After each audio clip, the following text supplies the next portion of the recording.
Well, it's that time of year again when YouTube produces a video called YouTube Rewind, in which a bunch of safe, kid-friendly, liberal YouTubers you've never heard of before and a few that your 8-year-old niece might have heard of get together in a music video type montage with a ridiculously large budget that couldn't possibly be justified based on how unprofitable YouTube actually is for Google. It's fair to say that YouTube is clueless as to where the culture is going. The ostrich head is firmly buried in the sand. These videos are really unpopular. Almost every video that YouTube pumps out on its YouTube Spotlight channel is massively, overwhelmingly disliked. What does that say about YouTube exactly? Obviously, it's a platform with a heavy liberal bias. And don't tell me that, Dave, YouTube just wants safe, happy cat videos on their platform. They don't want content being so political. The problem is that you make content that's sensitive and controversial. Oh, I know the content I make is political. But don't tell me that YouTube doesn't pump out its own political content. Almost everything they put out there publicly is political. The YouTube Creators for Change video series with social justice themes, these videos, which include, by the way, the likes of Francesca Ramsey, are nothing but politics. The difference is, it's left-wing politics. These are the approved talking points straight from leftist California. And they're not popular. I mean, they're profoundly unpopular. Hashtag proud to be videos, massively disliked. Stop pushing authoritarian LGBT gender theory and gender ideology on the public. No one wants it. No one wants your identity politics. And look at this one. Hashtag proud to be. Coming together to celebrate identity. What am I watching? It doesn't get much better over on YouTube's Twitter page. Defining woke and lit. Listen up, fellow kids. It's time for a lesson. Thanksgiving is a loaded word. These girls explain what it means to Indigenous people. Oh, more divisive identity politics content with an anti-American sentiment brought to us by a bunch of young snowflakes from Teen Vogue who find everything problematic in Western culture. Wonderful. Look at this. Love won in Australia. Yes for marriage equality. Hashtag love wins. Hashtag marriage equality. A makeup line for everyone, no matter your preferred pronouns. People try gender-neutral makeup. Also, I lost count how many times Ellen showed up on their feed. Slaying the Halloween game and putting your hijab front and center. Wow, trying to normalize a tool of women's subjugation. That's edgy, YouTube. Edgy. And look at this. It's about to go down. Check out hashtag YouTube Black Fan Fest, a YouTube event that was aimed at black people. Yeah, YouTube pushing racial segregation. I've never actually heard a song about a non-binary person. Quartz Music Camp provides a safe space for LGBTQ kids. As I mentioned previously on Twitter, why is YouTube promoting a Watch Cut video destigmatizing criminals to kids? Watch Cut also made a video explaining masturbation to kids. YouTube promotes BBC's video, Are You a Ninja? Women in burqas address common stereotypes and questions. What happens when you're not a boy or a girl? Why they, them pronouns matter. Femininity is in the eye of the beholder, exploring the concept of gender fluidity. Yeah, YouTube isn't political or anything. YouTube is totally fine with political content, so long as content creators are pushing the same political agenda as YouTube, which is to say an uber progressive one. The political content they push is not demonetized. It is not placed into limited state. It's massively unpopular, but it's content made by folks from their team, so it's A-okay. Oh, but here's a great one. The final tweet I want to share with you from YouTube boils my blood more than any of the others. The hypocrisy, the blatant, disgusting double standards here, it's unbelievable. Hashtag Banned Books Week celebrates titles you might not see on shelves. Find out more in this playlist. And the link is to a video by Paul Sawyer Public Library. And it begins, Words Have Power, Banned Books Week 2017.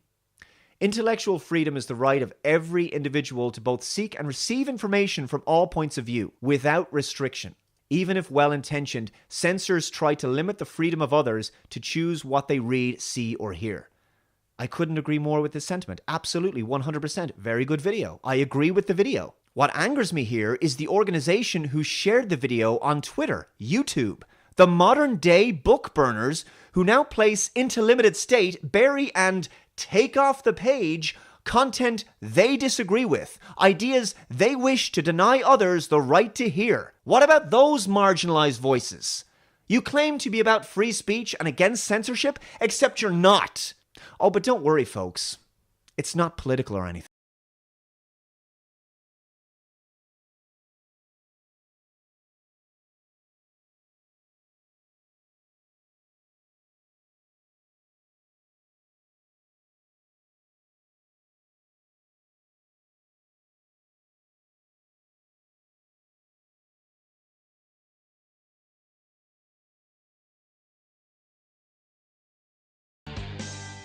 The female supremacy movement, known as feminism, has driven the sexes apart by successfully weaponizing women against men. I'm reading fuckface. This includes, but is not limited to, the instituting of affirmative action, where meritocracy is thrown out the window in favor of equality of outcome and forced gender quotas. Here, men, and especially white men, lose out in the jobs market and in university placements. But it's not sexist or racist or anything, because as we know, it's not possible to be sexist or racist against men, apparently. There's obviously been a political incentive for powerful institutions and politicians to acquiesce to the demands of feminists who engage in hysterical moral outrage, who lobby for things like tighter online media censorship, speech control, and the micromanagement of everyday social interactions. I think it's important to recognize that harassment is, as someone had mentioned, it's not just what is legal and illegal, right? Harassment is threats of violence, but it's also the day-to-day grind of you're a liar, you suck. Apparently women are super strong, independent, and don't need no man. Or do they? Because feminists believe they're triggered by everything from occasionally getting interrupted, like everyone does in real life. There are sometimes microaggressions, right? Like people who will just cut you off. And you'll be talking and then someone will interrupt you. And so that's actually become like a big pet peeve of mine.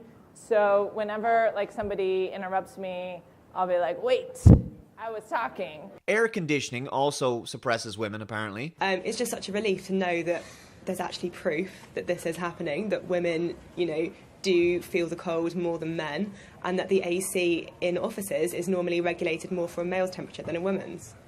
And it's an explanation for these constant battles you'll see in offices right across the country between the sexes for control of that office thermostat. Yeah, exactly. And I think, one of the biggest problems is that often in offices, it is men who control temperatures. That's just something I've found anecdotally. And compliments on the streets are a form of patriarchal harassment, sexism, and oppression. Who knew? How are you this morning? Have a nice evening. Nice. Beautiful. God bless. The sexy American Eagle. So women don't need any help and can smash the glass ceiling all by themselves, except they're knocked back by unconscious bias. Now ask yourself, when you think of scientists at major universities, do you call up a room full of women? Probably not. That's unconscious bias. When you think of a room full of school teachers or nurses or healthcare workers or people who work with the elderly, do you think of a room full of men?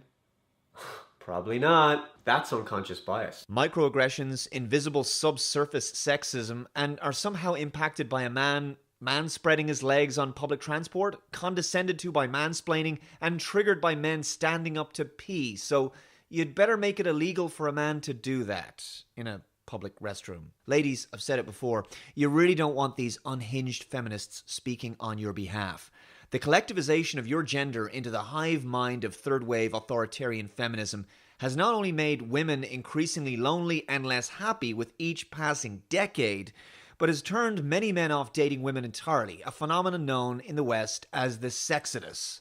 The truth is, feminists not only hate men, they hate their fellow women, and they've become the modern-day Puritans and moral busybodies. It was Lavrenita Beria who said, "Show me the man and I'll find you the crime." And we haven't even got started on the biased divorce and child custody court system. But I specifically want to focus in this video on the shaming of men's natural sexual attraction to women and the complicity of governments and the legal system in pathologizing masculinity. Nottinghamshire police to count wolf whistling in street as a hate crime. Force becomes first in the country to adopt a separate category for misogynistic incidents in attempt to tackle sexist abuse. The narrative being here, of course, that misogyny is rife, all men are potential sexists, and women need state protection. The trouble is that the more feminists push for the state to intervene and protect them against these bullshit non-problems, the less freedom all women will enjoy in the future. You can't demand more security without sacrificing your freedoms and personal autonomy. But I'm not sure feminists really care. They honestly can't deal with the freedoms they have, and I think There's something very sick about these people, potentially something buried within their subconscious that almost wants a patriarchy to exist, which is obviously ironic. Is it any wonder leftists import a barbaric, genuinely misogynistic outgroup culture into the West with completely incompatible values to our own? They treat these migrants like children in a kind of instinctive maternalistic manner. It's as if feminists hate being in control. They wish to surrender their sovereignty and freedom to the state so that at least control will no longer be in their hands. Without even realizing it, they're pushing for the return to a more traditional gender hierarchy with men at the top, but a very extreme form of it. The problem is the system they'll actually end up advocating for will be unbelievably authoritarian and oppressive, but it will be a patriarchy. Already, an unholy alliance between feminists and Islamists has begun, with the likes of Sharia advocate Linda Sarsour being held up as a feminist hero and the hijab as a symbol of women's liberation. You can probably gather there isn't much in the line of rational thinking or logical consistency going on here, but non-feminist women have got to realize this and resist this with everything they have. Men and women need and depend upon each other and must work in unison to defeat any ideology that would drive them apart or oppress and demonize either of them. I think what feminists are communicating without realizing it, what feminism is showing us, is that women want men to lead, despite what they say about workplace equality and women's independence. And it's hardly surprising when you think about it, when you consider that men are naturally more wired to lead, to be the hunter-gatherer, the provider, as it were, more inclined towards taking charge, overcoming obstacles, breaking through barriers, accomplishing things, competing, and fighting. These are masculine characteristics. There seems to be a desire within these feminists to place women in a more submissive role. And many of these feminists are probably not even consciously aware that this is what they're doing.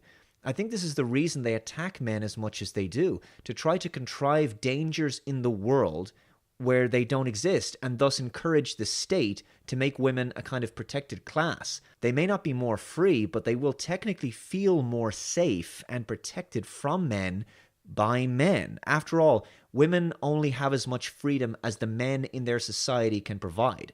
The notion of women being independent, well, they are less dependent on men, but they become more dependent on the state.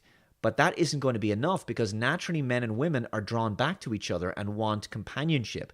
And they want it with clear differentiations between them in terms of gender roles, with the woman and the man taking on their own unique roles within the family. And I think that's where you'll see women in the future no longer opting for a career and choosing motherhood instead. That is, after all, the most important job that a human being can do, raising the next generation with a high degree of parental investment. Both parents in work with their kid in daycare is far from optimal and extremely unnatural for a woman who is driven by maternal instincts for good reason.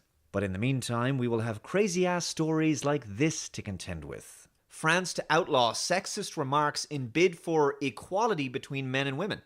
Catcalling and other forms of sexist verbal abuse and harassment will soon be outlawed in France, the latest governmental effort to correct the age-old problem of male domination. Well, I'm not condoning something so tacky as catcalling, but is this really necessary for the government to begin legislating for everyday social interactions on the streets like this? Whistling considered sexual harassment under university policy. At Tennessee State, whistling in a suggestive manner may lead to expulsion. Tennessee State University warns against whistling in a suggestive manner on the grounds that it may constitute sexual harassment, a policy that has helped to earn it a red light rating from one of the nation's premier college watchdog groups. Basically, women are being told by feminists that a guy isn't admiring you, he's assaulting you by whistling at you. Anyone remember the 90s when we used to focus on actual problems as opposed to making shit up and trying to throw every guy in jail just for the crime of expressing interest in a woman? The public university in Nashville currently holds a red light rating from the Foundation for Individual Rights in Education for several of its policies that effectively allow officials to punish various forms of free speech as harassment. Among them, the public university's discrimination and harassment policy warns employees and students that whistling in a suggestive manner could get them sanctioned, including being expelled or fired if officials deem the tune sexual harassment. It's certainly very positive to see many leading figures in Hollywood exposed in the recent sexual abuse scandals. However, feminists have now been contriving a wider narrative of sexual assault mania in our culture. They've definitely made the most of it and used it to encourage more misandry and gender division. We're witnessing a return to sexual puritanism and the further demonization of innocent, playful flirting by men toward women. Every interaction between a man and a woman can be scrutinized through a feminist lens and reinterpreted as somehow inappropriate, offensive, or threatening. And the first thing to go under this new puritanical regime? Fun. Office Christmas parties, no hugging, kissing, flirting, or dancing allowed. Sounds fantastic. The traditional Aussie office Christmas party, this article is from Australia, just got a lot more tame, with experts warning the days of drinking, flirting, and telling your boss what you really think are long gone. 'Tis the season to be merry, careful, with etiquette experts, moral busybodies, saying the rise of feminism and silence breakers have had a massive impact on what behavior is appropriate at festive functions. Social advisors, what kind of a job is that? Social advisors say people should be cautious whether an innocent greeting hug is appropriate, as affection can be interpreted in different ways. No shit.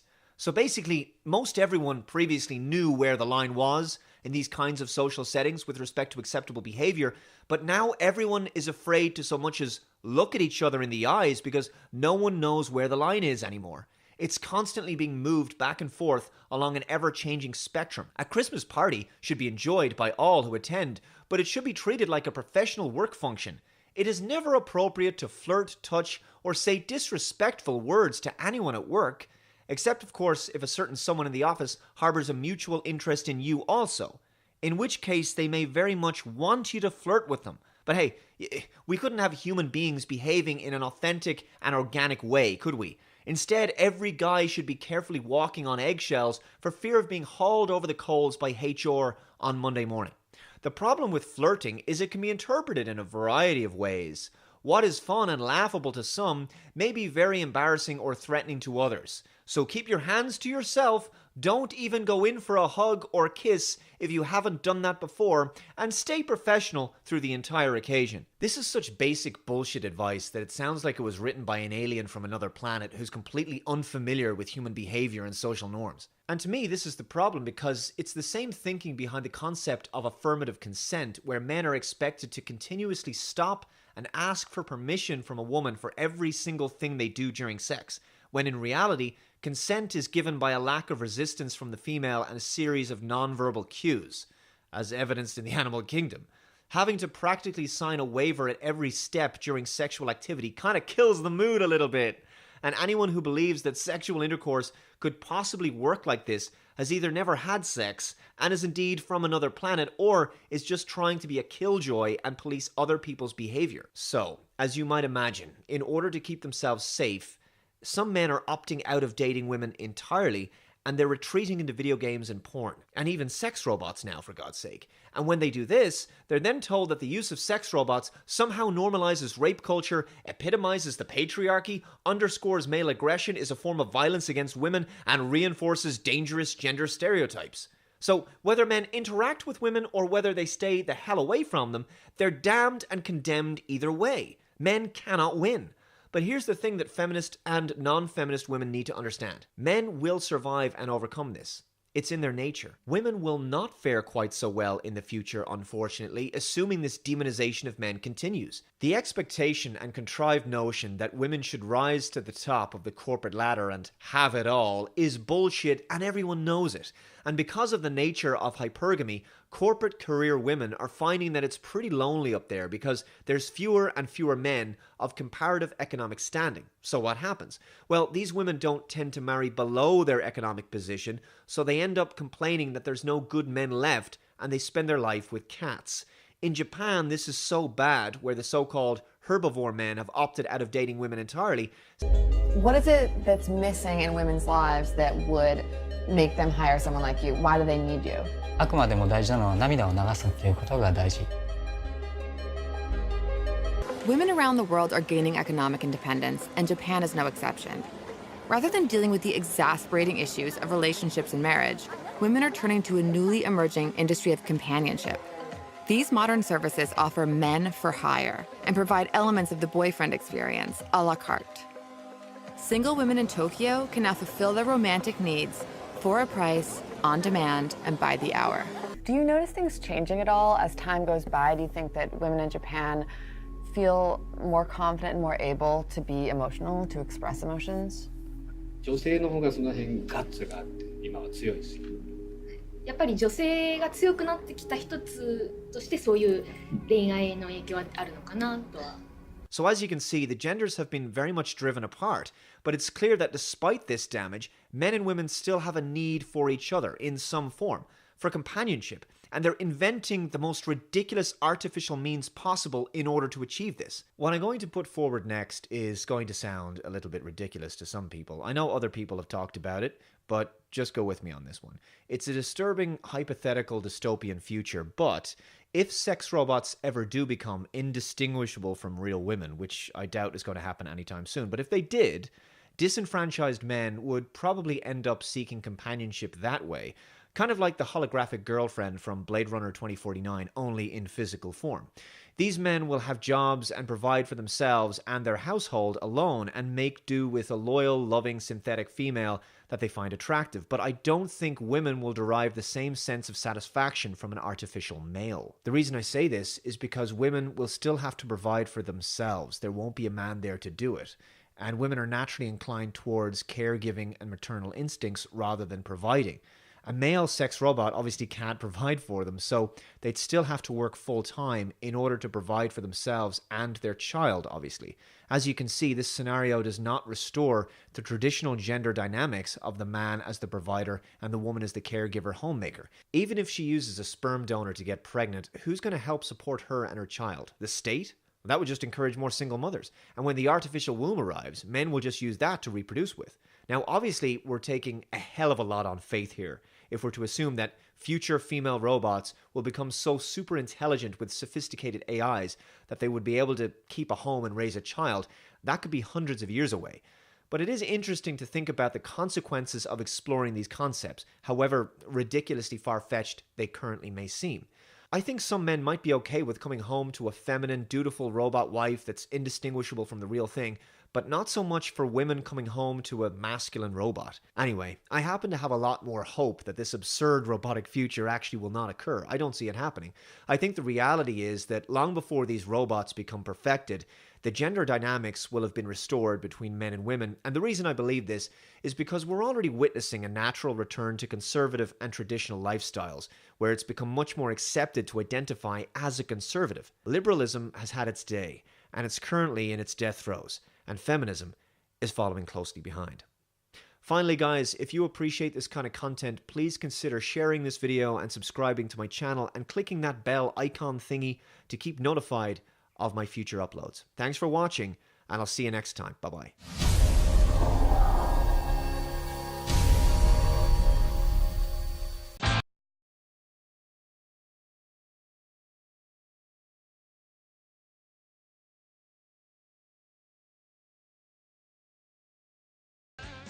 In October 2013, I made a video called The Dangers of Cloud Storage, and I talked about a story about a friend of mine who had had his cloud storage account closed for violation of terms of service. Algorithms were being used to detect particular types of content being stored on user accounts in the cloud and then blocking access or terminating the person's account if they found something they didn't like. A lot of companies now provide large amounts of cloud storage for free. Sometimes when you buy a new phone, a laptop, or a tablet, you get cloud storage. Now, people have to be aware that when such services are free, there's always a catch. Social media is free as well, and as a consequence, user privacy, security, and free speech are somewhat questionable. You get what you pay for, and the same is true with cloud storage. There's serious question marks over the integrity of your data. You are basically handing over your hard drive to a company to look after for you. That's a lot of trust to place in a faceless organization. What about their political biases? What if they suddenly go out of business? What if they're hacked? Are their services really secure?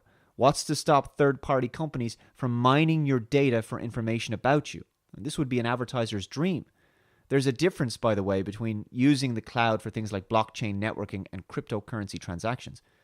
We're talking about user data, your files, your photographs, your home movies, personal information. Of course, by handing over data willingly to cloud storage companies, you have to ask yourself, How long before governments introduce policies that force these companies to surrender that information to them under the grounds of anti-terrorism initiatives, such as the Snoopers Charter in the UK, where all government departments can now view all UK citizens' web browsing history? They obtained this from ISPs complying with this legislation that no UK citizen voted for. If the government forces Google or Microsoft, companies who've already signed up to the EU hate speech rules, and companies like these and Apple, for example, if they're instructed to allow the government access to your supposedly secure and encrypted data, then we'll have truly surrendered our privacy to authoritarians. You might as well take the hard drive out of your computer and just hand it to a politician. Now, I'm old school when it comes to my data. I keep everything important on external hard drives, and I think people should make use of external offsite backups as well. It's with this out of the way that I can bring up the following. Google Docs is randomly flagging files for violating its terms of service. Let this serve as a reminder that you have less control over your stuff online than it often appears. This is from motherboard.vice.com. A Google spokesperson reached out via email with the following statement saying that the bug has been fixed. This morning, we made a code push that incorrectly flagged a small percentage of Google Docs as abusive, which caused those documents to be automatically blocked. A fix is in place, and all users should have full access to their docs. Protecting users from viruses, malware, and other abusive content is central to user safety. We apologize for the disruption and will put processes in place to prevent this from happening again. This story was rife on social media, users reporting being locked out of Google Docs files for TOS violations. Now, bug or no bug, we know that Google indexes your files to make them easier to find, but the fact that they admit to having a policy of flagging files as abusive is alarming.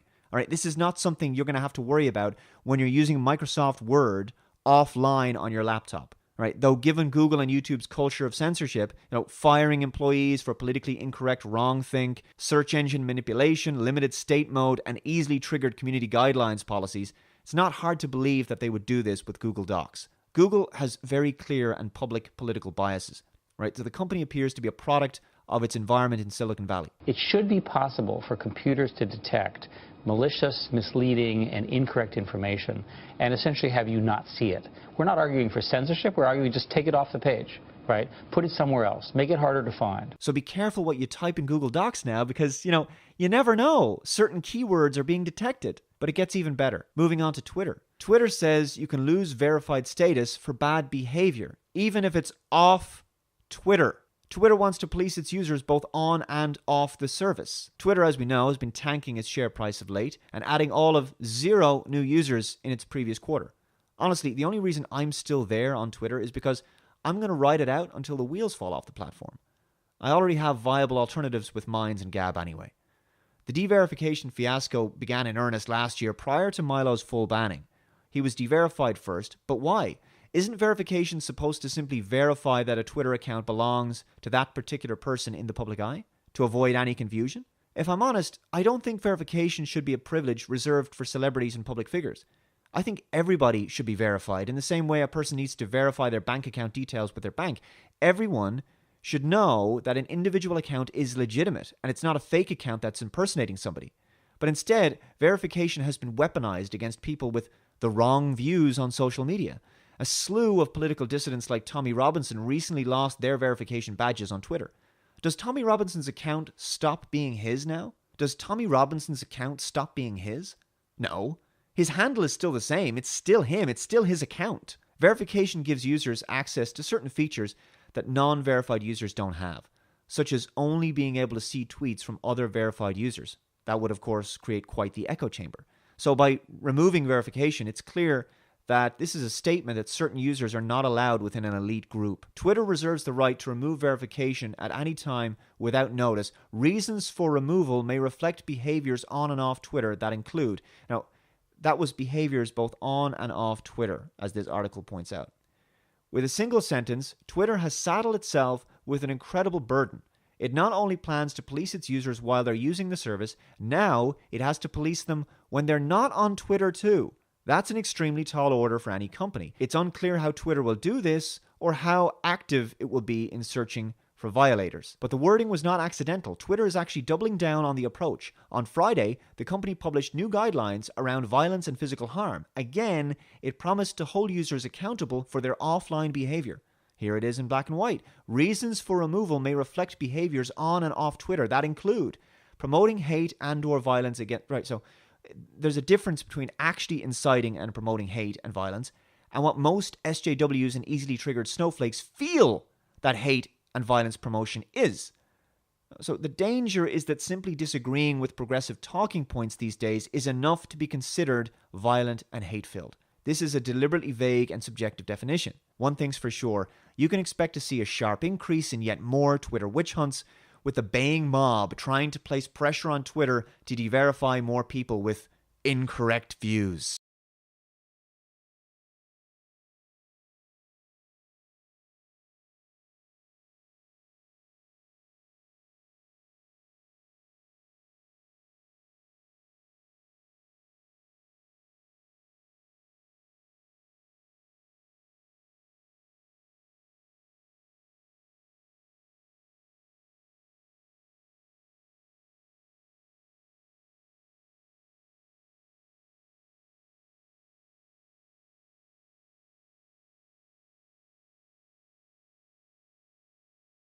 Video relates to a song by the Manic Street Preachers. If you tolerate this, your children will be next.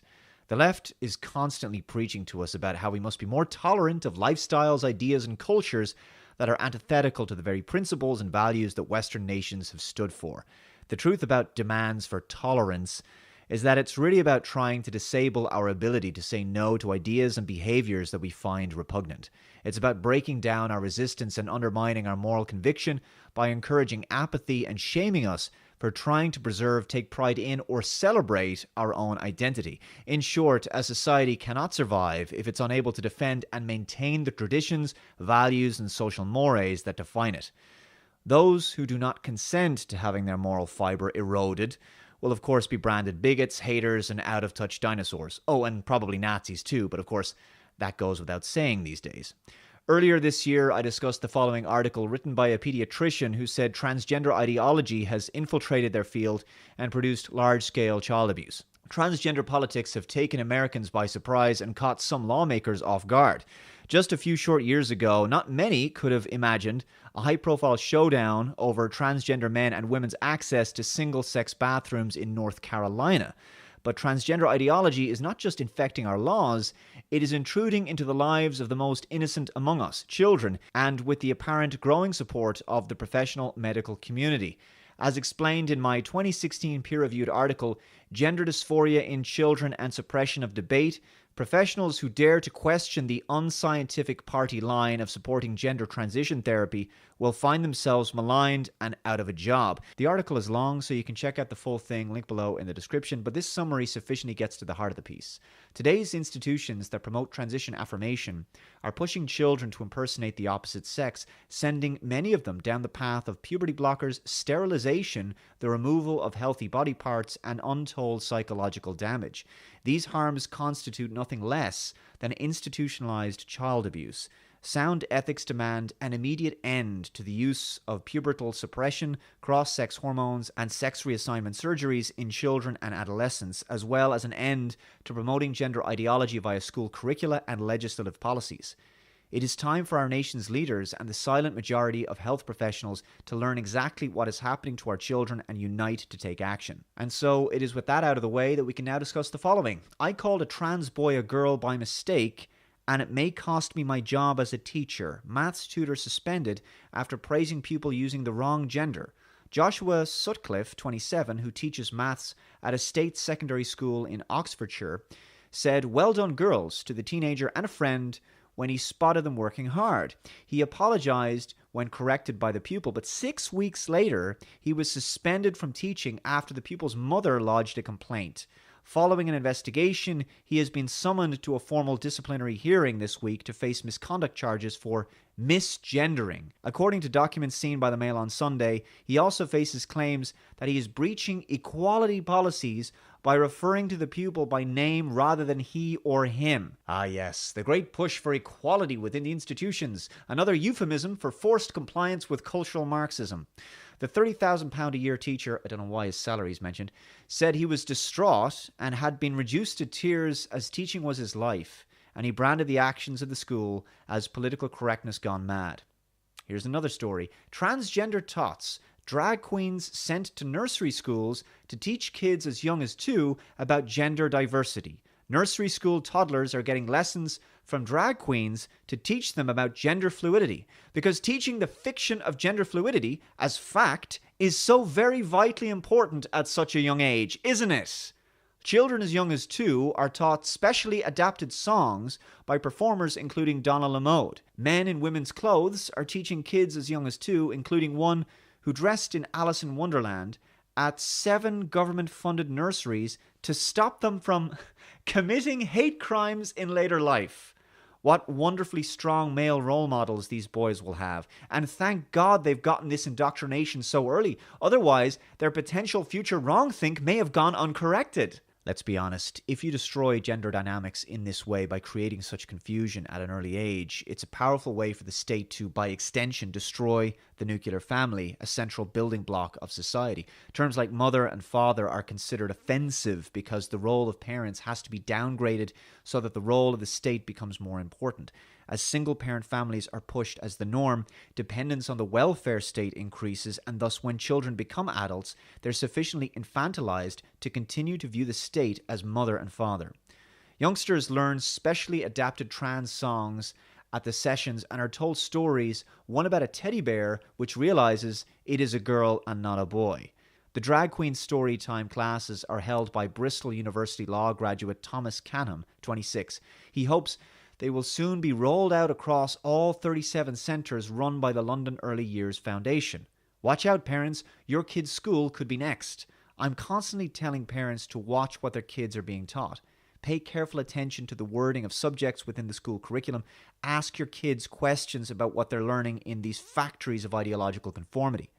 Asked if tots were too young to learn of gender fluidity, he said, "We're not aiming to pitch narratives, just introducing the concept of it existing. Gender fluidity doesn't exist. So why are they being taught it?" Foundation Chief Executive June O'Sullivan said, "By providing spaces in which children can see people who defy rigid gender restrictions, it allows them to imagine the world in which people can present themselves as they wish."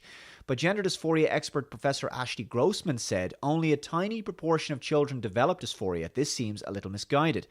I'm sure it's with the best intentions, but it could have the reverse impact." I think given what we've learned about the effects of gender ideology in pediatrics, it's fair to say that misguided is an understatement. And what's more, even the traditionally conservative institutions of the UK are beginning to succumb to politically correct notions of gender construction. Boys should be free to wear tutus and tiaras, says the Church of England. Guidance for schools urges teachers to let children play with the many cloaks of identity rather than conform to stereotypes. Boys should be free to choose to wear a tutu, tiara, or heels, and girls to wear tool belts and superhero capes, the Church of England has said in new guidance issued to its schools. The advice also calls on teachers to avoid using labels that might alienate children's behaviour just because it does not conform to gender stereotypes. Of course, this is all being called for under the grounds of being an anti-bullying campaign. And though resources and facilities, of course, should be made available to children when they're being bullied, it's not good to coddle children for too long either. They have to learn to stand up for themselves, which is why it becomes obvious that these initiatives are a Trojan horse. They're simply using anti-bullying as a cover to push their science-denying ideology.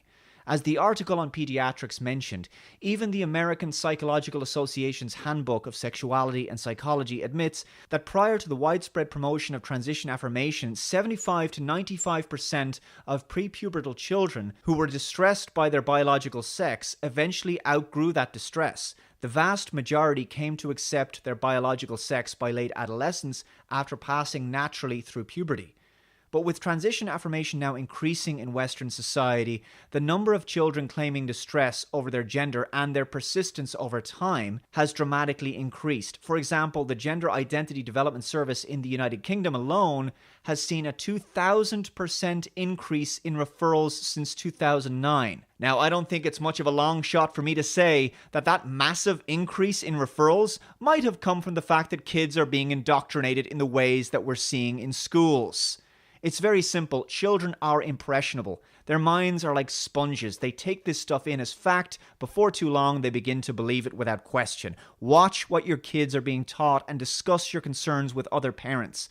The lecture halls of third-level universities are rife with this stuff, and now this same ideology is taking root in secondary, primary, and even nursery schooling.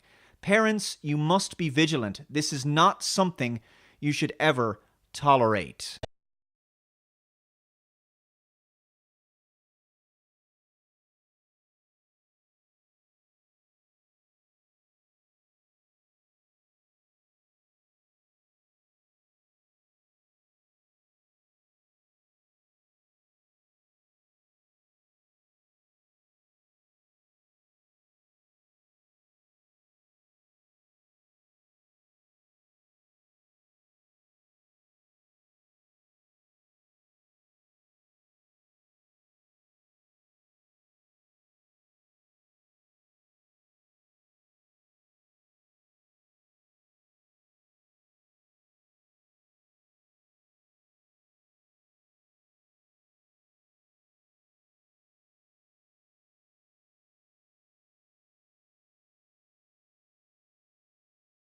In the last 2 to 3 years, the far-left, politically correct, regressive liberal movement has transitioned from mentally ill to batshit crazy insane and begun to accelerate its efforts to destroy society.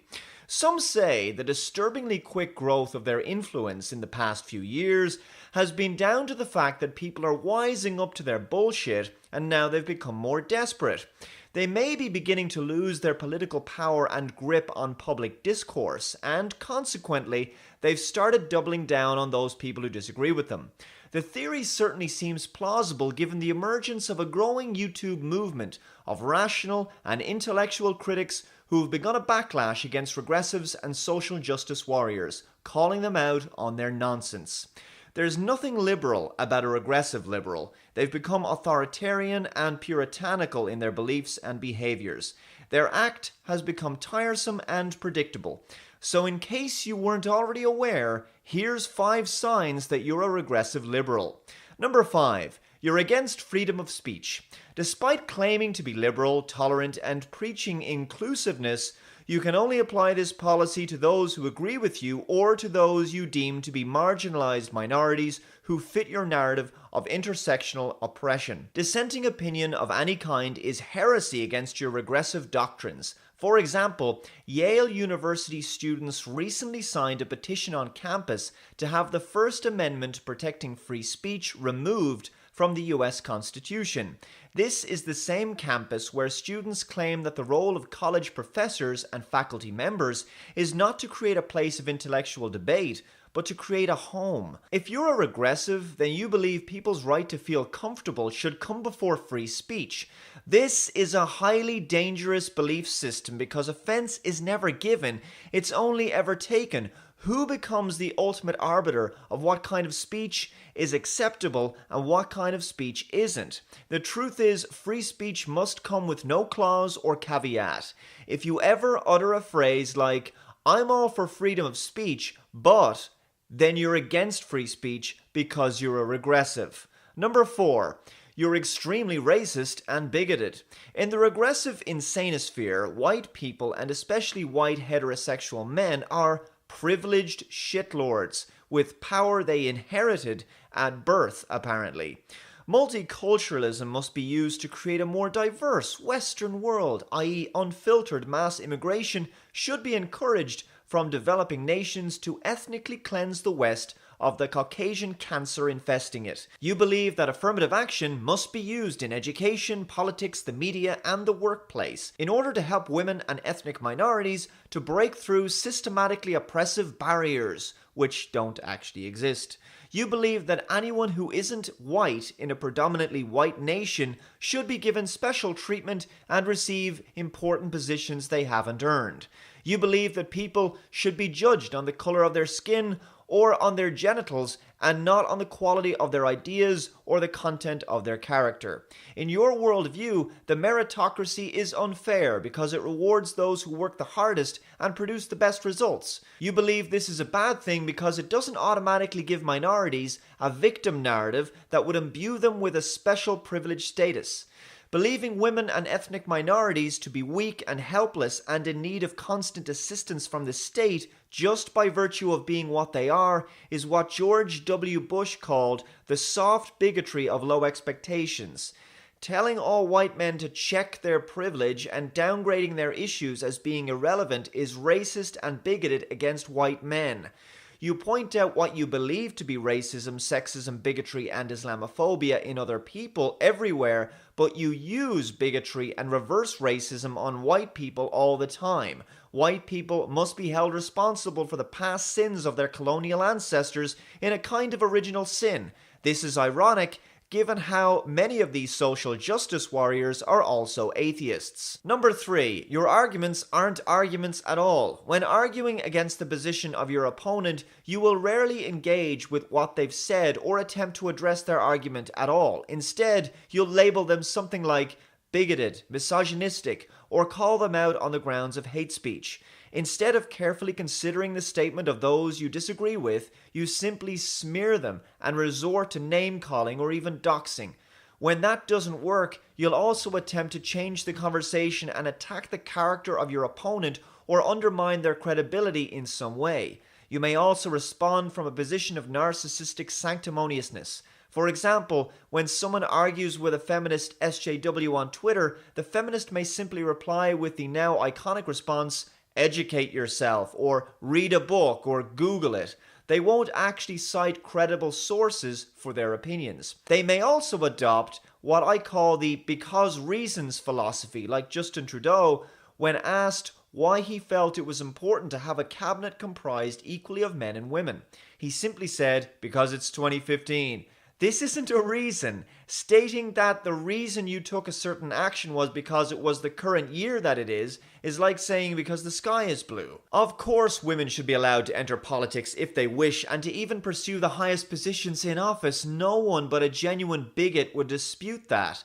But no one should receive a special path to these positions based purely on their gender. This philosophy means that the best and most talented people in our society won't necessarily get hired for the job, and that more highly skilled, worthy, intelligent, and hardworking people will be unfairly prevented from competing for it. Number 2, you like banning things. Everything is problematic, everything is racist, everything is sexist, everything is homophobic, and you have to point it all out. From free speech, jokes, certain TV shows, Halloween costumes, certain triggering words, books, and even people, you love to ban things that don't serve what you deem to be the greater good. The reason you choose to ban things is because you're simply not able to deal with the real world. You ban things that make you uncomfortable and then flee to your safe space for protection from difficult conversations, scary ideas, and the big bad adult world. You may go so far with your banning addiction as to even resort to using false copyright claims against content creators in order to silence them and their work. Finally, number 1, you deny reality. This is the big one. Not only do you not believe that the meritocracy is the fairest possible system to run a society on, you also deny the damage that multiculturalism is having on Western civilization.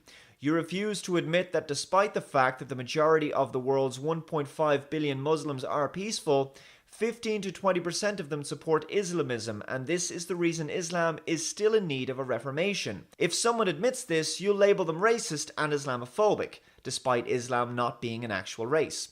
By shutting down this conversation, you prevent true liberal reformers in the Islamic faith from coming forward and beginning a positive dialogue that would lead to such peaceful reforms. You deny the reality of fundamental biological differences between men and women and buy into the pseudo-scientific notion that gender is a social construct. You believe all gendered behavior is learned from society and not innate, when in fact, only some gender characteristics are born out of environment and the rest are set by your genetics. You believe masculinity is toxic, all men are potential rapists and murderers, and that there's a big bad scary patriarchy at work that's oppressing Western women. This is despite the fact that you can provide no real world evidence for this outside of the postmodern propaganda you were educated into believing in your Marxist gender studies course. You subscribe to third wave feminism, which is totalitarian, ideological, and deeply misandrist, and has already destroyed gender dynamics in the West and practically obliterated the institution of marriage. You believe in the gender pay gap, which has been comprehensively dismantled countless times. It clearly exists, but not for the reasons you believe.